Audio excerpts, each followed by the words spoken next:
नाज़रीन अस्सलाम वालेकुम। आप देख रहे हैं सियासी टीवी। कौमी खबरनामे में आप सबका इस्तकबाल है। मैं मोहम्मद सिद्दीक। सबसे पहले सुर्खियों पर एक नज़र डालते हैं। अमित शाह के बयान पर अपोजिशन का शदीद एहतजाज। Doctor B R. अम्बेडकर की तौहीन का इल्ज़ाम, माफ़ी और इस्तीफ़ा का किया मुतालबा। अमित शाह के बयान पर आज भी होता रहा दोनों ऐवानों में हंगामा। कार्रवाई बुरी तरह से मुतासिर। ऐवान में सदर बीजेपी नड्डा की जानिब से दिल्ली के वोटरों को रोहिंग्या कहने पर संजय सिंह बरहम। कहा, पूर्वांचल और हिमाचल के लोगों को रोहिंग्या कहने की हिम्मत कैसे की गई। सुप्रीम कोर्ट कॉलेजियम की जस्टिस शेखर यादव की सरजनिश। शरंगेज तकारीर के खिलाफ वार्निंग। अवामी तकारीब में आईनी ओहदे की हुर्मत को बरकरार रखने की हिदायत। नई सुर्खियां, अब खबरों की तफसील पेश है। आइन पर बहस के दौरान अमित शाह की जानिब से आइन के मुअम्मर डॉक्टर भीमराव अम्बेडकर पर काबिल एतराज़ तबसरे के मामले में हज़ब इख्तिलाफ ने सख्त रद्दअमल ज़ाहिर किया है। कांग्रेस और खरगे समेत अपोजिशन की तमाम जमातों के अहम लीडरान ने इस मामले पर अमित शाह को सख्त तनकीद का निशाना बनाया। कांग्रेस के रुकने पार्लियामेंट और लोकसभा में अपोजिशन कायद हज़ब इख्तिलाफ लीडर राहुल गांधी समेत अपोजिशन के अराकीन ने अमित शाह के खिलाफ पार्लियामेंट के अहाते में एहतजाज भी किया। अराकीन पार्लियामेंट का इल्ज़ाम है कि मरकजी वज़ीर दाखिला ने कल अपने खिताब में डॉक्टर बी.आर. अम्बेडकर की तौहीन की थी।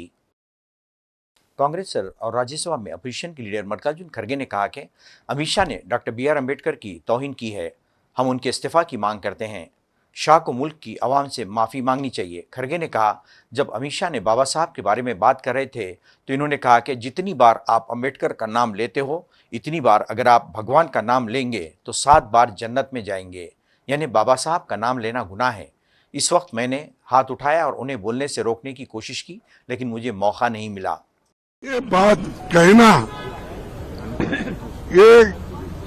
ये बात कहकर बाबा साहब का अपमान किया, संविधान का अपमान किया और वो मंशा जो उनके दिमाग में है कि उनकी जो मनुस्मृति की आइडियोलॉजी है वो और आरएसएस की आइडियोलॉजी जो है वो दर्शाता है कि वो बाबा साहब अम्बेडकर के संविधान को रेस्पेक्ट नहीं देना चाहते हैं। उसीलिए हम वो कंडेम करते हैं और I demand his resignation. We all the parties demand his resignation and he should apologise to the country. और वो अपना काम करना चाहिए उन्होंने, और इस ढंग से अगर वो बात करते रहेंगे सारे हिंदुस्तान में आग लगेगी कि बाबा साहब अम्बेडकर का अपमान कोई सहन नहीं करेगा। अगर उनको अपने जगह से इस्तीफा देना चाहिए और ऐसे अपमान कोई पार्टी, कोई देश का आदमी स्वीकार नहीं करता। कांग्रेस के रुकने पार्लियामेंट मानिकम टैगोर ने कहा कि कल अमित शाह ने अम्बेडकर के बारे में अपनी मुखालिफत ज़हनियत जाहिर कर दी। हम उनसे अम्बेडकर जी कहने की कोशिश करेंगे क्योंकि वो अम्बेडकर की विरासत को यूँ ख़त्म नहीं कर सकते। अम्बेडकर की विरासत का मतलब ओबीसी, एससी, एसटी और दीगर तमाम अक़लियती मजलूम कम्युनिटीज़ के लिए आवाज़ है। हम जानते हैं कि मनुवाद और सावरकर की सोच बाबा साहब अम्बेडकर के खिलाफ होगी। नीरज डंकी ने भी अमित शाह पर शदीद तनकीद की और इनसे फौरी इस्तीफ़ा का मुतालबा किया। जिस प्रकार से कल राज्यसभा सदन में अमित शाह जी ने बयान दिया कि एक फैशन बन गया है अम्बेडकर अम्बेडकर अम्बेडकर अम्बेडकर, इतना ही नाम अगर भगवान का लिया होता तो 7 जन्मों तक स्वर्ग प्राप्त होता। जिस लहजे में उन्होंने बोला है और जो शब्द इस्तेमाल हुए हैं, ये सीधे तौर पर वो तमाम देश के अनुसूचित जाति और जनजाति और देश के आम नागरिकों का सीधा सीधा अपमान तो है ही, ये अम्बेडकर साहब का भी अपमान है। ना तो कहीं जी लगाया और अम्बेडकर साहब को फैशन की संज्ञा उन्होंने दे डाली। जहां पिछले 4 दिन से लगातार दोनों सदनों में ग्लोरियस 75 ईयर्स ऑफ कॉन्स्टिट्यूशन के ऊपर डिबेट चल रही हो, तो क्या ग्लोरी ये दिखाना चाहते हैं और किस प्रकार की इनकी सोच है भारतीय जनता पार्टी के नेताओं की, ये अमित शाह जी ने कल दर्शा दिया। आम आदमी पार्टी के कौमी कन्वीनर अरविंद केजरीवाल ने एक वीडियो शेयर करते हुए एक्स पर लिखा देखें कैसे अमित शाह पार्लियामेंट में बाबा साहब अम्बेडकर का मजाक उड़ा रहे हैं। उन बीजेपी वालों को इतना घुमंड हो गया है कि ये किसी को कुछ नहीं समझते। इन्होंने कहा कि अगर बाबा साहब का आइन ना होता तो आप लोग दबे कुचले गरीबों और दलितों को इस जमीन पर जीने नहीं देते। बाबा साहब की तौहीन हिंदुस्तान बर्दाश्त नहीं करेगा। दोनों ऐवानों में बाबा साहब के हवाले से अमित शाह के रिमार्क को लेकर दोनों ऐवानों में आज भी हंगामा होता रहा, जिसके नतीजे में कार्रवाई शदीद मुतासिर हुई। आज मरकजी वजीर किरण रिजिजू ने ऐवान में अमित शाह के बयान का दिफा करने की कोशिश की और इल्ज़ाम लगाया कि कांग्रेस ने बाबा साहब अम्बेडकर को भारत रत्न अवार्ड नहीं दिया था। इसके अलावा सन 1952 में एक साजिश के तहत उन्हें इलेक्शन में हराया भी था। रिजिजू के बयान के दौरान ज़बरदस्त शोरगुल के बाद चेयरमैन धनखड़ ने कार्रवाई पहले 2 बजे तक और फिर दिन भर के लिए मुलतवी कर दी। सदैव आदरणीय और अनुकरणीय है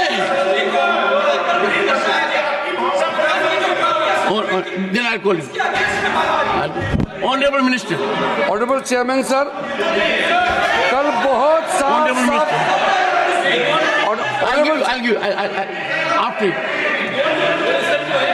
ऑनरेबल चेयरमैन सर, हम लोग ने कल सदन में बहुत अच्छी तरह से सुना है। गृह मंत्री जी ने बहुत साफ शब्दों में बाबा साहब भीमराव अंबेडकर जी के बारे में हमारा श्रद्धा का भाव को प्रकट किया था और साथ साथ में ये बताया कि बाबा साहब अंबेडकर के जीते जी कांग्रेस पार्टी ने अंबेडकर जी का कैसा अपमान किया और बाबा साहब को जीते जी और बाबा साहब परिनिर्वाण होने के बाद भी इतने साल तक कांग्रेस पार्टी ने भारत रत्न से नहीं नवाजा गया और साथ साथ कांग्रेस पार्टी ने बाबा साहब को इंसल्ट करके 1952 में बाबा साहब को चुनाव में षड्यंत्र के तहत बाबा साहब को हराने का काम कांग्रेस पार्टी ने किया है। 1952 के बाद फिर दोबारा जब बाई इलेक्शन हुआ, उस बाई इलेक्शन में भी कांग्रेस पार्टी ने विदर्भ में बाबा साहब को फिर से हराया है।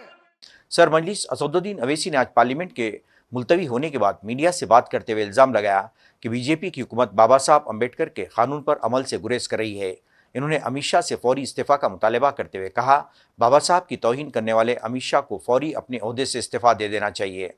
एक बात सुनिए, क्रिमिनल लॉज जो है वो तो क्रिमिनल लॉज हैं।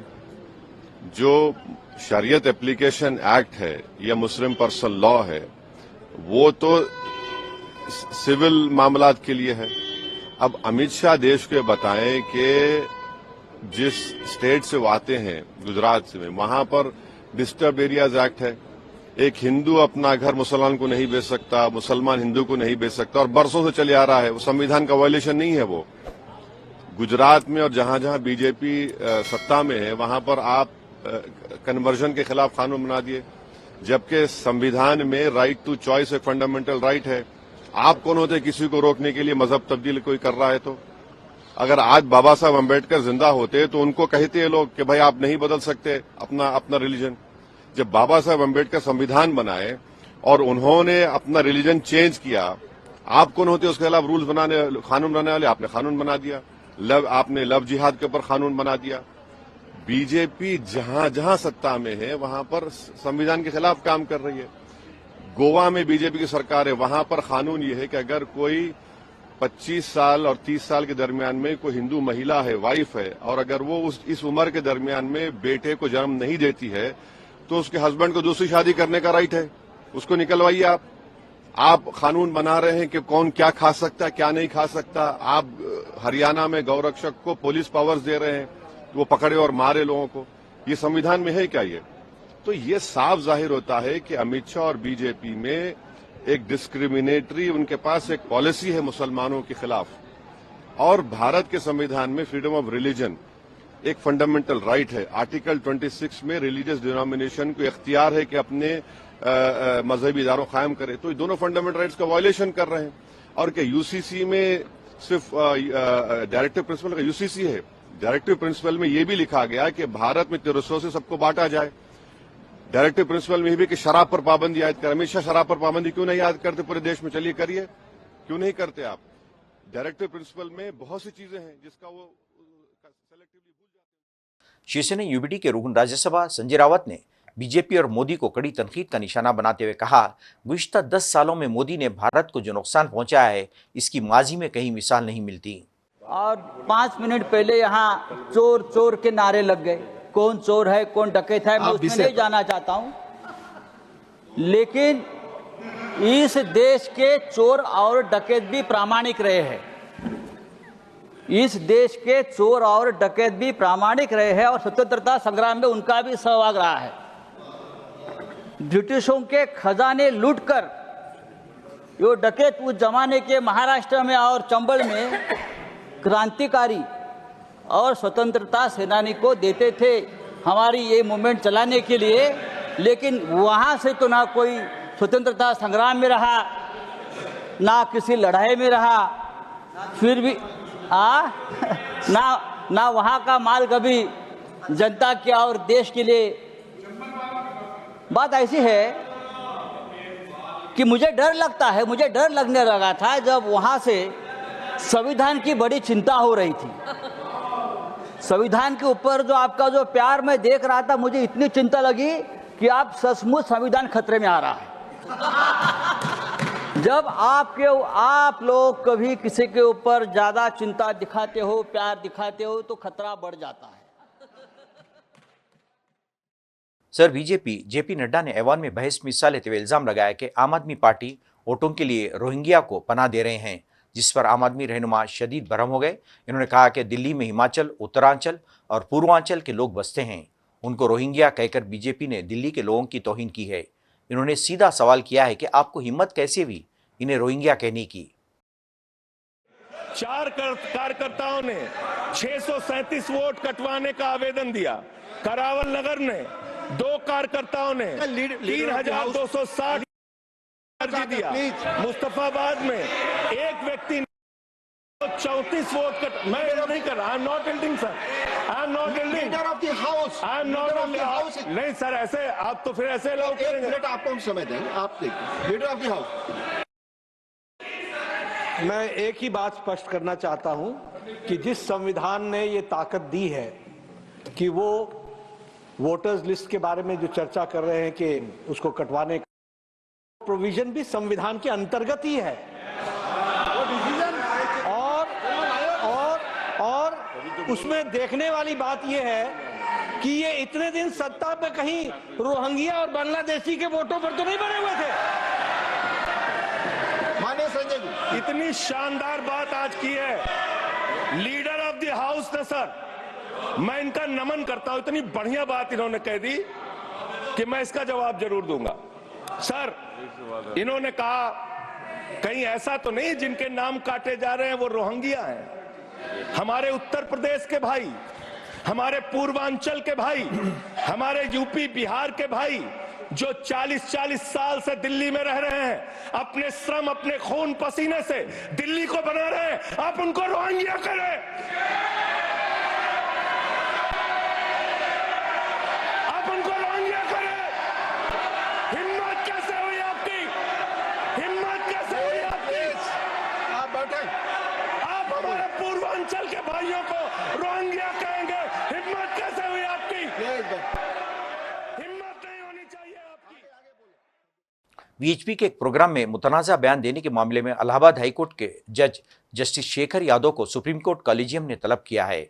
Chief justice of India Sanjeev Khanna की सरबराही में 5 जजेस पर मुश्तमिल कॉलेजियम ने गुज़िश्ता रोज 45 मिनट तक जस्टिस यादव से सवालात किए, इनके बयान पर नाराजगी का इजहार किया। ज़राए के मुताबिक कॉलेजियम ने जस्टिस यादव को नसीहत की कि आइंदा अवामी तकारीब में अपने आइनी ओहदे की हुर्मत को बरकरार रखते हुए मोहतात अंदाज अपनाएं। कॉलेजियम में चीफ जस्टिस खन्ना के साथ जस्टिस BR गवाई, जस्टिस सूर्यकांत, जस्टिस ऋषिकेश राय और जस्टिस A ओक भी शामिल थे। रवायती लोकगीत खासतौर पर सूफी मौसीकी सुनने वालों में अब भी बहुत मकबूल है। कश्मीर की हज़ारों साल की एक भरपूर सकाफती तारीख़ है और जदीदियत के बावजूद वादी के मारूफ फ़नकारों के ज़रिए पेश की जाने वाली रिवायती सूफ़ी शायरी को लोगों की तरफ से ज़बरदस्त रद्द-ए-अमल मिल रहा है। सूफ़ी शायरी के लोगों को खुदा के साथ ताल्लुक़ महसूस करने में मदद देती है और इससे सुनने वालों को सुकून मिलता है। कश्मीर के लोग गुलकार सूफ़ी महफिल नामी खुसूसी तकरीबात में सूफ़ी शायरी पेश करके इस रिवायत को ज़िंदा रखने में कलीदी किरदार अदा करते हैं। अगरचे नौजवान लोग जदीद टेक्नोलॉजी में मसरूफ़ हैं, लेकिन बहुत से लोग अब भी सूफ़ी शायरी की अहमियत को समझते हैं और इन खुसूसी महफिलों में शिरकत करते हैं। वो लोग जो सूफ़ी शायरी की कदर जानते हैं वो हमेशा चक्कर या चक्री के नाम से खुसूसी महफिलों में शरीक होते हैं। जैसे यहाँ हमारे कश्मीर में बड़े बड़े सूफी शोरा आए हैं, जरगर साहब से पहले मसलन मोमिन साहब आए हैं, स्वच्छ साहब इकराल आए हैं, शमस फ़कीर आए हैं, वाज महमूद साहब आए हैं, वहाब साहब खार आए हैं, अहमद साहब बटवारी आए हैं, रहीम साहब सोपुर आए हैं, रहमान साहब ढार आए हैं, कदर साहब कहने आए हैं, समन मीर साहब आए हैं। तो अजरगर भी इसी का एक बंदा है। मुझे 47 साल हो गए इस फन में। मैं भी छोटा सा एक कलाकार हूँ, मगर जो मेरी ज़रूरत ज़िंदगी, मेरा रहन सहन, मेरे बच्चे बढ़ गए, वसीला यही है, वसीला तो यही है। बाकी और भी फनकार है, बहुत कुछ, ये तो बहुत आगे जाता है, कोई पेशरफ्त इसमें कम नहीं पड़ती है, बहुत आगे जाता है। और भी कलाकार नए नए चेहरे आने वाले हैं, आते भी हैं, आए भी हैं, ये चलता रहेगा, ये कभी खत्म नहीं हो जाएगा। अर्ज किया कि कश्मीर जो सूफियों की वादी है, कितनी हम उम्मीद करेंगे इस तरह की महफिलें हमें आने वाले ज़माने में भी देखने को मिलेगी? बिल्कुल मिलेगी, बुझेगी नहीं। वो तो हमारे से नहीं है, ये इसका बजर है। अगर कई मिंबरों पर, कई स्टेजों पर इसकी नुक्तचीनी करेंगे लोग, ये तो कभी नहीं मिलेगा। क्या खूब कहा है? मैंने बोला है कि एक सूरज है, सूरज कभी डूबेगा नहीं। जिस तरह आपने बात की सूफी संतों की, हाँ ये सही बात है कि उन्होंने पढ़ा लिखे, जो वो पढ़े लिखे नहीं थे, लेकिन ये इल्मी बातिन है, ये कल्ब की बात है। कल्ब में उतर गया, खुदा का इश्क उतर गया, नबी का इश्क सल्लल्लाहु अलैहि वसल्लम उतर गया, तो फिर ज़ुबान क्या, कलम क्या, खुद ब खुद आ ही जाता है। हाँ, जहाँ तक आपने जदीदत का बात की है, अभी भी शौकीन है। सूफ़ी कलाम है, ये ताबत ज़िंदा रहेगा, क्योंकि कश्मीर को हम पिरवर कहते हैं और यहाँ पे कई सूफ़ी संतों ने जन्म लिया है। ललदद, शेखुल आलम रहमतुल्लाह अलैह, और फिर उसके बाद जितने भी सूफ़ी संत आए, वलीउल्लाह आए, उन्होंने अपने अपने अंदाज से इस सूफियत को बरकरार रखा।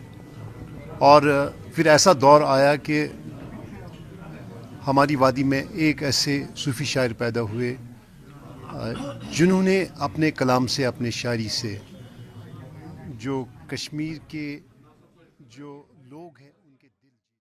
मुल्क की कई रियासतों में खासतौर पर दिल्ली NCR में दर्जे हरारत मुसलसल नीचे जा रहा है। इस वजह से कपकपी बढ़ गई है और लोगों को सर्दी का एहसास हो रहा है। दिल्ली के अलावा उत्तर प्रदेश और बिहार में भी मौसम का मिजाज बिगड़ने का इम्कान है। इन रियासतों के कई ज़िलों में कोहर और सर्द लहर चलने का खदशा जाहिर किया गया है। पहाड़ी रियासतों के साथ अब पूरे शुमाली और वस्ती हिंद में ठंड की शिद्दत बढ़ चुकी है। शुमाली हिंद के कई रियासतों में दर्जे हरारत 5 डिग्री से नीचे चला गया। वहीं वस्ती हिंद में भी दर्जे हरारत में मुसलसल गिरावट आ रही है। कई रियासतों में ठंड को लेकर महकमे मौसमियात ने वार्निंग जारी की है। पहाड़ी रियासतों में जम्मू कश्मीर में सबसे ज़्यादा ठंड है। मंगल को श्रीनगर में दर्जे हरारत -5 डिग्री सेल्सियस दर्ज किया गया। इस सीज़न में ये श्रीनगर का सबसे कम दर्जे हरारत रहा। डल झील समेत कश्मीर के तकरीबन सभी आबी ज़खायर जमने लगे हैं। वहीं तमिलनाडु के कई ज़िलों में आज शदीद बारिश का इम्कान जाहिर किया गया है। नाज़रीन, आखिर में सुर्खियों पे एक और नज़र। अमित शाह के बयान पर अपोजिशन का शदीद एहतजाज। डॉक्टर BR अम्बेडकर की तौहीन का इल्ज़ाम, माफ़ी और इस्तीफ़ा का किया मुतालबा। अमित शाह के बयान पर आज भी होता रहा दोनों ऐवानों में हंगामा। कार्रवाई बुरी तरह से मुतासिर। ऐवान में सदर BJP नड्डा की जानिब से दिल्ली के वोटरों को रोहिंग्या कहने पर संजय सिंह बरहम कहा, पूर्वांचल और हिमाचल के लोगों को रोहिंग्या कहने की हिम्मत कैसे की गई। सुप्रीम कोर्ट कॉलेजियम की जस्टिस शेखर यादव की सरजनिश, शरंगेज तकारीर के खिलाफ वार्निंग। अवामी तकारीब में आइनी ओहदे की हुर्मत को बरकरार रखने की हिदायत। नाज़रीन, इसके साथ ही कौमी खबरनामा खत्म होता है। मुझे और सारी सियासत की टीम को इजाज़त दें। अल्लाह हाफिज़।